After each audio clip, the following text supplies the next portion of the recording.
Bonjour à tous et bienvenue dans Wehari. Ce numéro sera consacré à l'apiculture. De l'entretien d'une ruche jusqu'à son extraction, nous verrons des apiculteurs passionnés en quête de ce fabuleux trésor qui est le miel. Merci. Pour commencer, direction Bourail où Daniel et Céline nous attendent. Allez, c'est parti. Chauffer l'eau là-bas? Ben ça y est, je suis dessus là. Je vais y aller. Non, je me mets là pour aller là-bas de l'autre côté, moi. Non, non. Bonjour Bienvenue Daniel, à la bonjour Céline. maison.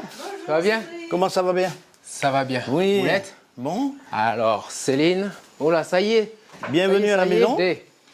Ça va Cédric? Ça va bien. Merci beaucoup. Ça fait plaisir Alors, de te voir. Hein. c'est bon. Moi aussi, également. Olé. Ça va, Daniel? Voilà. Je vois qu'ici, bon, vite fait, hein, j'ai juste du coin de l'œil, j'ai vu que tu avais des cadres, j'ai vu que tu avais pas mal de ruches. Là, on est dans le dispositif, on est au cœur du dispositif. Exactement. C'est ici que on prépare tout le matériel pour pouvoir pratiquer l'apiculture sur le terrain. Ici, tout se passe. Production de cire, on épure la cire, on répare les cadres, on répare les ruches, etc., etc.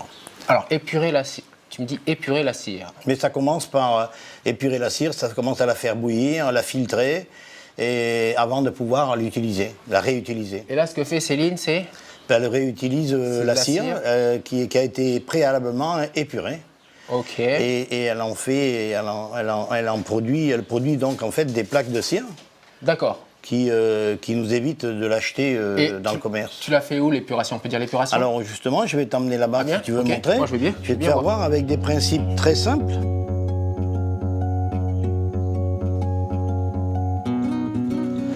Yes. Bien, voilà. Waouh. Alors, Alors, explique-moi, voici, tu as fait tout, tu as de l'eau. oui, Ok. c'est une marmite à igname, simple. Ok. Alors évidemment, il existe des machines électriques très chères qui permettent d'épurer la cire, mais moi je travaille avec un système simple, peu onéreux, qui permet également, en respectant l'hygiène, d'épurer la cire et puis la réutiliser. Donc D'accord. voici ici de la cire qui est à épurer. Cette cire, tu la récupères où? On les Dans récupère sur les ruches, Quand elle sur est... les cadres lorsqu'ils ont plusieurs années de vie. Ok. Là, c'est une cire qui est beaucoup plus propre que les autres, qui a 1 an ou 2 ans de vie, où on voit que paraît même dans la Elle est cire plus des claire. impuretés. On voit les impuretés là à l'intérieur, tu vois. Voilà. Et cette cire, on va l'épurer de façon à ce que le devienne très très jaune comme ça. Ça, c'est le produit. Voilà. Ça, c'est un produit fini. C'est de la cire qui a été épurée, qui est claire comme celle-ci, ce gros gâteau que tu vois là. Tu vois ce gros gâteau là? Et ça, c'est la forme du... Ben, ça, c'est la forme du faitout, de la marmite à igname en fait. C'est une grosse marmite. Waouh. Et ma cire, une fois qu'elle est bien bouillie, eh bien, elle redevient comme ça, elle est parfaitement épurée et prête à l'emploi. Ok. C'est une cire que la cire, en fait, on la réutilise en permanence. D'accord. On recycle la cire. Ça marche. Bah, tu sais C'est quoi? l'apiculture Tu pour vas tous. nous montrer. Oui. Comme ça, moi, je vais t'aider un coup. On va mettre à l'intérieur de ce sac en toile de jute, on va mettre ici la cire à l'intérieur. Voilà, on met la cire à l'intérieur. Tu mets un bon paquet? Tu Oui, mets on quoi? met toute la cire, on peut le remplir. Ça. La cire dans le sac. Hop. Ça, c'est Là.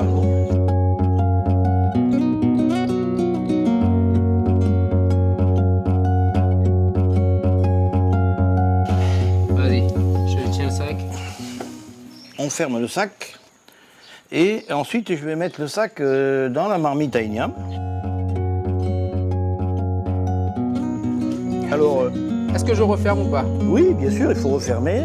Ça va bouillir pendant plusieurs heures. La cire va donc traverser la toile de jute Ouais. et elle va s'étendre Elle à va l'intérieur et elle va remonter. Ça fait un gros gâteau parfaitement épuré, de cire parfaitement épurée. Je me rends compte que l'apiculture, ce n'est pas seulement aller récolter son miel, c'est aussi il y a un travail aussi en amont Oui, qui se fait. oui, Et effectivement. là, je suis en train de le voir. Les gens croient que l'apiculture c'est simple, il suffit d'extraire le miel et de le commercialiser. Mais il y a un travail en amont. L'apiculteur passe 80% de son temps dans ses ateliers et puis dans sa miellerie à nettoyer, à préparer les cadres, à réparer les ruches, à les repeindre, à préparer la cire, épurer la cire, etc. Aller sur les ruches, c'est 20% seulement. C'est contrôler sur les ruches, et les contrôles sur les ruches sont relativement rapides.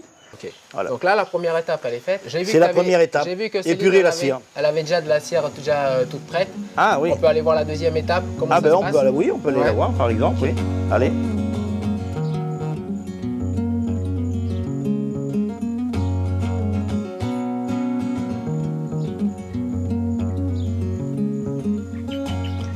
Tu vas aller voir Céline. Pendant ce temps-là, moi, je vais ici me mettre sur l'atelier avec les tools pour restaurer les cadres qui sont cassés, les fils cassés, etc. C'est Tu fais toi-même tes cadres? Parce que c'est une structure qui est fragile, le cadre. Donc souvent, les fils se cassent. Même le bois, des fois, se sectionne et il faut les restaurer et les réparer. Okay. Ça fait partie du travail d'entretien de la ruche. Donc là, moi, je vais réparer ça pendant que tu vas voir Céline là-bas. Bon, on se revoit juste après. Voilà. Céline, tu vas bien? Oui, ça va, c'est Il y a déjà une odeur là. Une odeur de cire. Ouais, une odeur de cire. Mais moi, ça me rappelle tout de suite le miel. Bon alors, dis-moi tout. Là, ça c'est un gaufrier. Ça c'est un gaufrier. Tu prépares la cire pour mettre dans les cadres. Est-ce que tu peux m'expliquer comment tu opères?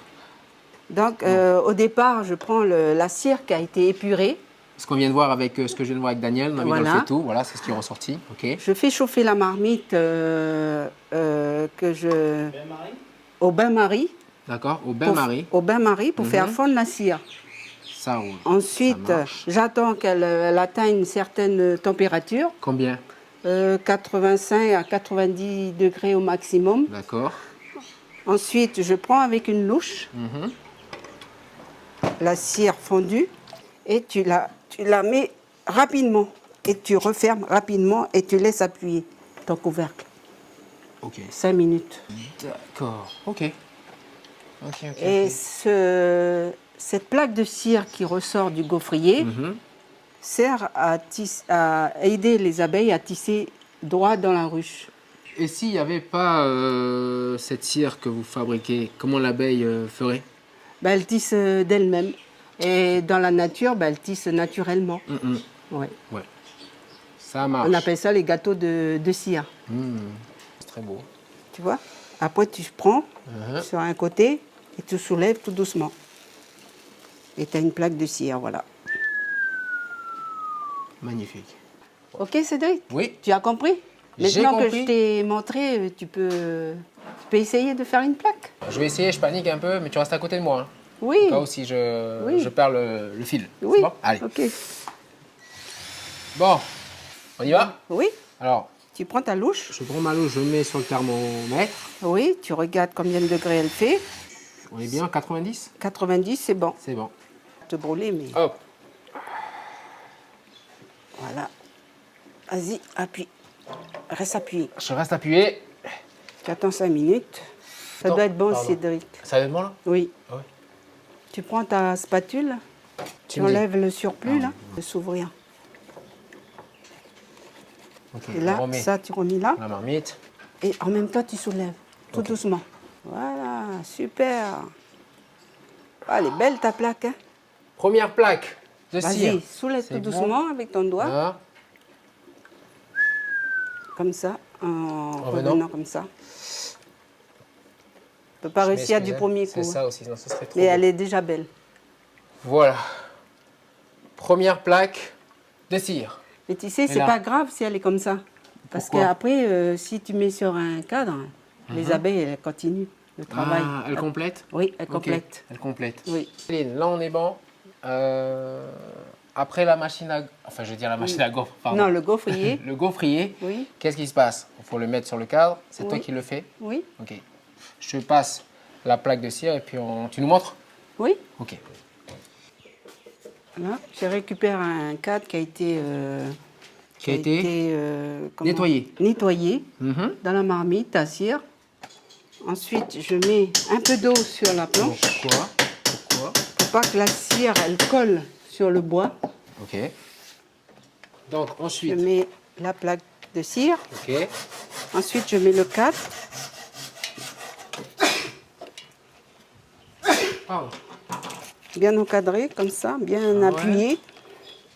J'allume mon petit plus et le moins, là, pour chauffer les fils, pour pouvoir faire pénétrer les fils à l'intérieur de la plaque de cire. Tu regarde le fil qui s'enfonce dans la cire. Ça va vite, hein?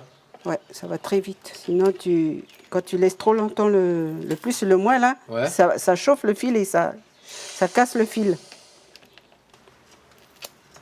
Voilà, une fois que tu as fini, tu fais comme ça, tu soulèves et puis voilà. Ta plaque, elle est mise. Et là, ça tient? Ça tient. Tu peux aller mettre dans une ruche. Tu peux mettre dans une ruche et les abeilles, elles viennent, elles tissent. Elles tissent les alvéoles. Nous avons vu l'importance de l'entretien d'une ruche pour la récolte du miel. Mais parfois, comme pour Loïc, d'autres facteurs viennent perturber cette récolte.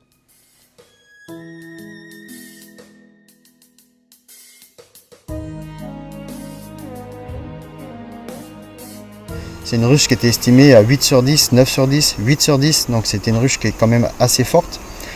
Et on a posé la hausse Saint-Nessin d'origine locale de l'année de 2017.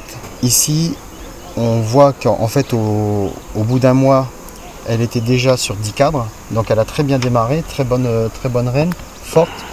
Donc on a posé la hausse le 27 janvier. Au bout de 2 mois, on a posé une hausse.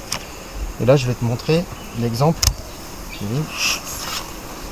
Donc elle a déjà eu une extraction de fait dessus l'année dernière. Et les cadres, en fait, ils étaient secs. Il n'y avait pas de miel dessus. Et à l'heure d'aujourd'hui, après 4 mois, on a des cadres complètement secs. C'est-à-dire qu'ils sont complètement vides. Alors que normalement, ils auraient dû au moins être remplis une fois entre le mois de janvier et aujourd'hui.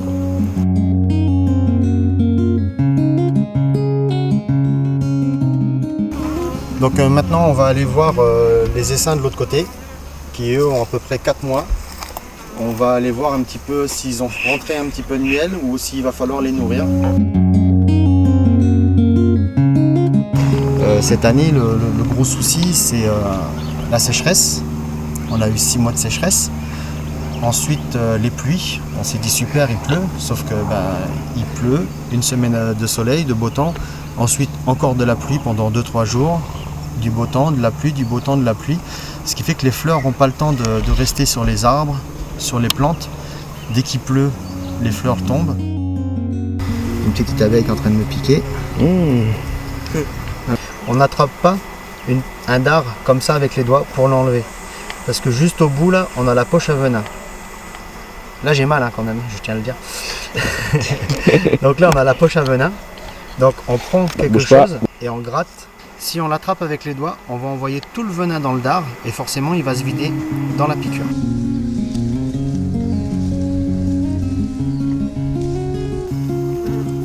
Et on va regarder. Pas de miel, pas de réserve. Les abeilles ont carrément lâché l'affaire un peu sur ce cadre parce que il est complètement sec. Elles sont là mais elles s'en occupent, elles le tiennent propre, mais en fait ça leur donne plus de travail qu'autre chose. Pour rien, puisqu'il n'y a pas de matière. Le cadre suivant, c'est un cadre de cire neuf. Donc là, on peut voir qu'il est un tout petit peu bâti. Il y a des abeilles dessus, ça travaille. Et celui-là, il est en place depuis un petit moment, mais tu vois, elles ont bâti qu'un côté. De l'autre côté, c'est complètement vierge. Cette partie-là du cadre n'est pas bâtie encore. Et là, rien ne bâtit pas. Donc il y a des abeilles, mais comme il n'y a pas de ressources. Donc là, tu vois, cette ruche, elle est propre, elle est nickel. Donc là, on prend un nourrisseur. Avec ce nourrisseur, on va apporter de la ressource aux abeilles de façon à ce qu'elles puissent nourrir leurs larves et conserver la bonne santé de la ruche. Parce que si elles n'ont pas de quoi nourrir les larves vont mourir. Et au fur et à mesure que les larves vont mourir, il n'y aura plus d'abeilles qui vont naître, forcément, puisque les abeilles, elles ont un temps de vie limité. Celles qui vont mourir ne seront pas remplacées par celles qui devaient naître, vu que les larves seront mortes. Et en même temps, il va manquer de nettoyeuses pour enlever toutes ces larves. Et c'est à ce moment-là que la ruche risque d'attraper des maladies. Donc on a préparé avec les garçons pendant la semaine du sirop. C'est un sirop mélange d'eau et de sucre. 50-50, donc 50% sucre, 50% eau. pour pouvoir nourrir leurs larves.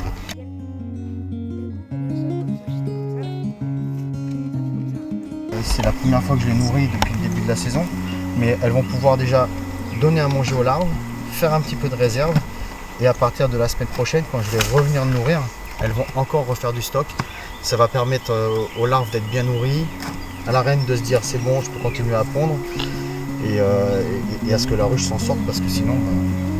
Donc il est toujours important d'avoir de la nourriture, quoi. Toujours, il faut qu'il y ait des stocks de nourriture dans les corps des ruches. L'objectif de cet hiver, ça va être de préserver le cheptel, faire en sorte que toutes les colonies passent l'hiver, qu'il n'y ait pas d'effondrement, qu'il n'y ait pas de maladie, qu'il n'y ait pas de mortalité. La récolte de miel, elle est foutue, on n'en parle plus, c'est fini. Mais c'est pas la priorité, la récolte de miel, de toute façon. C'est si ça se passe bien, c'est là, si ça se passe pas, on n'en a pas. Moi, à l'heure d'aujourd'hui, ma priorité, c'est de faire en sorte que toutes ces ruches qui soient là, elles soient en forme pour arriver en fin d'année, au mois de septembre, octobre, novembre, décembre, en pleine forme, pour pouvoir produire éventuellement du miel, des essaims et faire leur rôle que tout apiculteur attend de ses abeilles, quoi. Un peu de travail, un peu d'argent et voilà. Et là, en l'occurrence, cette année, voilà, pas de miel et juste du travail. Donc on aura la joie de faire tout le travail, mais pas la récompense.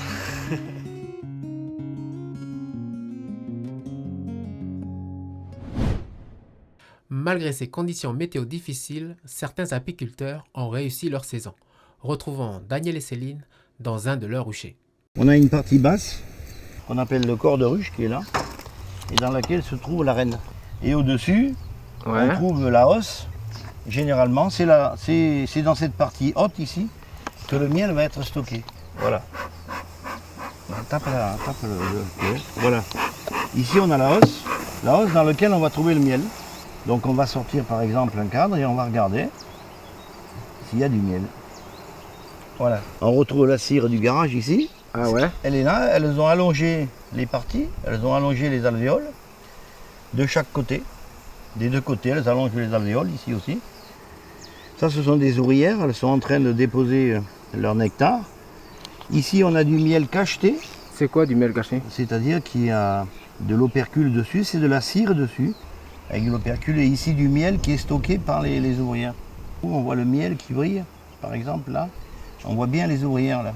Ça, ce sont des ouvrières qui sont là en train de travailler. Elles déposent leur nectar, elles se le passent entre elles et ensuite elles vont le déposer dans les alvéoles. Elles sont habituées à travailler dès le lever du jour et la fin de la journée. Mais on peut regarder la partie basse maintenant et on va regarder un peu la pompe. On va la retirer. La grille à reine empêche la reine de monter dans la partie supérieure. Et qu'est-ce qui se passe si elle monte dans la hausse? Elle pompe partout et c'est difficile ensuite d'extraire le miel parce que la reine pompe partout. Il faut bien que le miel d'un côté et la ponte de l'autre. Alors aussi on voit par exemple un cadre. Voilà, on voit ici que tout est pondu par la reine. Voilà. Voilà, les abeilles sont dessus, elles restent dessus pour chauffer le couvain. Voilà. Mais on peut le voir encore mieux, on peut peut-être enlever les abeilles. Voici le couvain. Ce sont des abeilles immatures. On les voit ici à l'intérieur de l'alvéole et on les voit ici, c'est cacheté. Lorsque c'est cacheté, c'est qu'elles ont plus de 9 jours. Et cacheté, c'est là où se cache, là où c'est bouché? bouché? Là où on voit ici la cire dessus sur les alvéoles. La cire qui obstrue les alvéoles. C'est celle-ci, là où est mon doigt, précisément. Et combien il y a d'abeilles dans une ruche environ? En arrière-saison, il y en a beaucoup moins. Mais en saison pleine, c'est-à-dire en saison où il y a beaucoup de fleurs, ça peut aller jusqu'à 30 000, 40 000 abeilles. Quelquefois plus. On a des reines qui pondent beaucoup plus que d'autres. La reine, on va essayer de la trouver. En attendant de trouver la reine, je pars à la rencontre d'un roi qui trône au beau milieu de la chaîne. Et ses sujets sont des abeilles qui produisent un miel de qualité.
On l'a marquée d'un point, il faut bien la reconnaître. Elle est plus longue qu'une abeille, alors on peut prendre une abeille par exemple et la mettre à côté. Là on verra peut-être mieux. Voici une abeille. Voilà. Là on le voit bien. Ouais. Voilà, je vais laisser l'abeille autour. Voilà. Est-ce que les abeilles en Nouvelle-Calédonie sont en bonne santé? Est-ce qu'ils ont des maladies? Oui, il y a des maladies classiques. Par exemple, beaucoup de maladies dues au couvain. Mais par exemple, nous n'avons pas un acarien qu'on appelle le varroa de Jacobozny, qui n'a pas franchi encore les mers pour rentrer en Nouvelle-Calédonie. Donc celui-là, c'est le plus terrible, c'est le plus difficile. On ne peut pas s'en débarrasser et on ne peut pas l'éradiquer.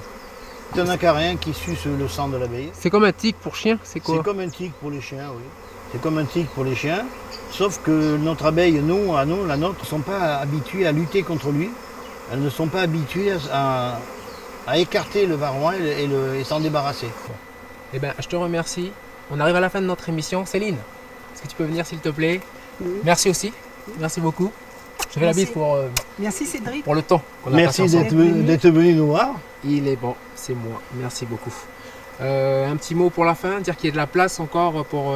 Oui. Dans le milieu de l'apiculture, il y a... Oui, mais notamment tous ceux qui vivent au milieu de la forêt, les tribus, la côte est, les îles, ont tout intérêt à se lancer dans l'apiculture. Pour l'instant, c'est une filière qui a de l'avenir, tout autant que Varroa ne sera pas rentré sur le territoire. D'accord. Voilà, ce sera mon dernier mot. Oh. Céline, un dernier mot aussi? Alors, mon souhait le plus cher, c'est que les gens en tribu s'intéressent à l'apiculture. C'est un point qui n'est pas négligeable. Et puis que les gens arrêtent de mettre le feu à la nature. Ok. Quant à vous, chers téléspectateurs, j'espère que vous avez pris conscience que l'apiculture ici en Nouvelle-Calédonie, il y a encore pas mal de choses à faire. Oui. Voilà. Comme a dit, Peut se développer. Peut se développer. Comme a dit Daniel, on fait attention à beaucoup insister sur le varroa. Et puis, comme Céline a dit, concernant le feu, et c'est pas négligeable ce petit revenu qu'on peut avoir autour de l'apiculture, dégager autour de l'apiculture. Quant à nous, on se dit à bientôt pour un prochain numéro. Allez, tata. Voilà, c'est toi. Allez, va voir maman là, allez.